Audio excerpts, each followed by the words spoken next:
your initial thoughts on the... Well, it was a closer game than 4-0. I thought in the second half we did a better job of getting the ball down on the ground and opening the game up. And I say that a lot, but first half I thought was not a very attractive game. It was great. We scored 2 goals. It was awesome because they're a threat. Like they almost had a goal in the first 2-3 minutes of the game there on the throw-in, and that was something that they play for and they do very well. So it was great getting goals in the first half, certainly, and we certainly could breathe easier being up 2-0 at halftime versus even or the other way around. But I thought we started to play our game in the second half, and finally, after really three halves of soccer, semifinals, and then the first half of this, I felt like we kind of ended the game a little bit more with our style and our type of soccer we want to play. Did you think your team did a good job of getting through that tight back line? Getting through them? Yes. Yeah, and they're very sound. You know, they're compact, so you have to be a little bit more patient. So it's about being aggressive and being patient, and it's a hard balance, particularly if you're fighting a physical battle that you're fighting in there. So, yeah, the kids are great, and what a great accomplishment to score 49 goals in the season so far and have another clean sheet. It's not a whole lot I can complain about.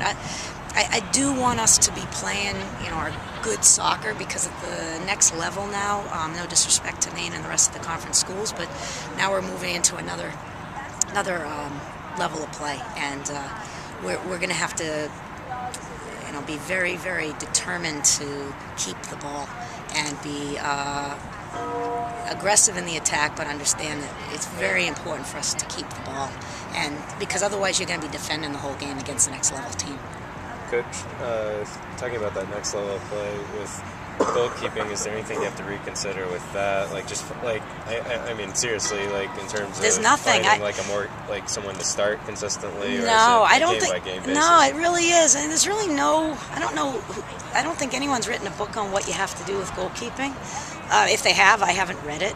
To me, it's just they're both contributing and they're both doing great, and there's no. I trust them both. If the game was on the line, nothing separates either of them to say, oh, I trust this one more than the other. I trust them both to handle themselves and do what they need to do to keep the ball out of the back of the net and compete. Alice would play in the overtime and the PKs at this point just because she'd be the warm goalkeeper, but there really is no reason to make a change. And, yeah. Coach, you keep saying that it's been a successful season and you still got a lot to go, but now you've won your 4th straight America East title. You're going to the NCAA tournament for the 6th straight time. Still, now you want to do even better. It's been a great season so far, but how do you put into words what this season's been so far? Well, it's really hard for me to do that right now because we're still in it. What we've accomplished thus far is terrific and remarkable, and certainly sets this team as among the best. And they've also been a real enjoyable group to coach, and I think they really enjoy each other. And that most of the time is the case, but there's just a really nice spirit, and I think we're all enjoying practices, and we want to, it hasn't been too cold, so we're still having fun out there. We just want to keep it going as long as we can. We'll assess, how good this team is compared to all others when everything is over. Coach, can you talk a little about the team's mental preparation before games, how it's been this season? Yeah, it's been great. They've been we're consistent in our preparation. That comes, I guess it starts with me. We do the same ritual, scouting report. We do the same level of homework for each team.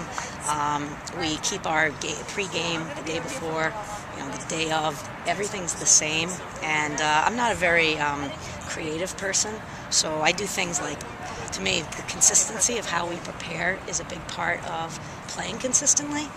I'll let them do their own fun things that maybe change things up or keep it fresh, but that's not usually coming from me. We did do something different last night. We did show a highlight video of all the goals we've scored so far.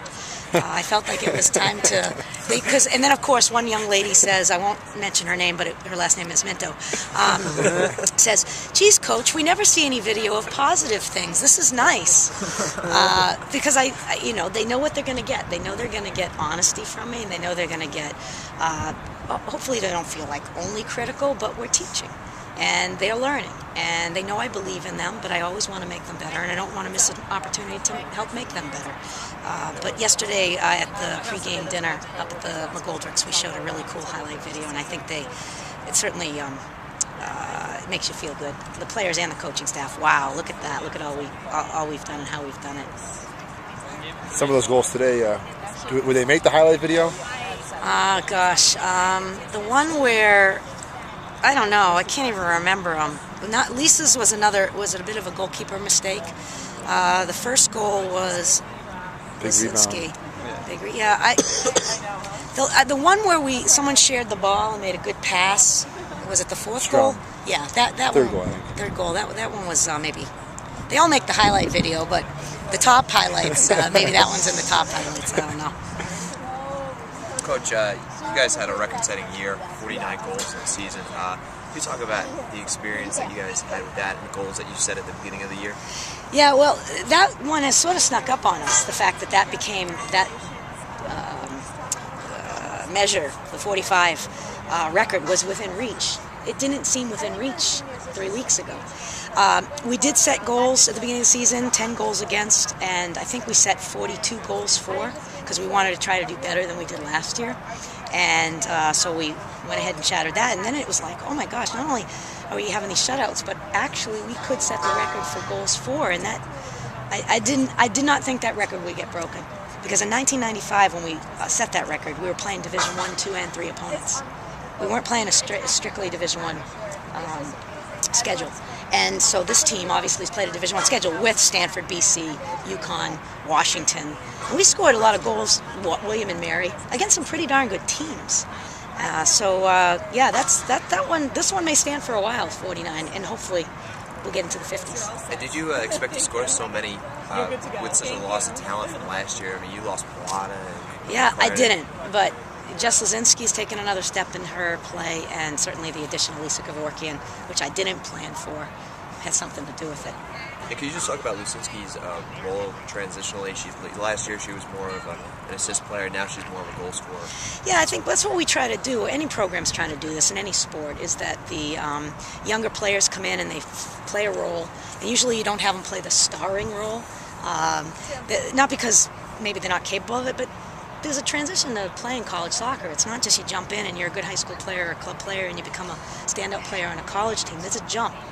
So she stepped in and played a role, and she had players ahead of her that had moved into other roles, more significant roles, and that were capable of doing it. And so she played, her part. And then once there's a graduation of such a group as the group last year, there's space that opens up. And then you hope that the kids that are younger have developed enough to fill the space. And I think our kids proved this year. Tia Gallegos is another one. That they did the work to develop to be able to fill the space when those big shoes left. Coach, finally 4 goals today. You had a string of 2-0 victories. Did you feel like you did anything different to bolster your offense today, or was it just sort of more of a thing of finding the rhythm and tempo?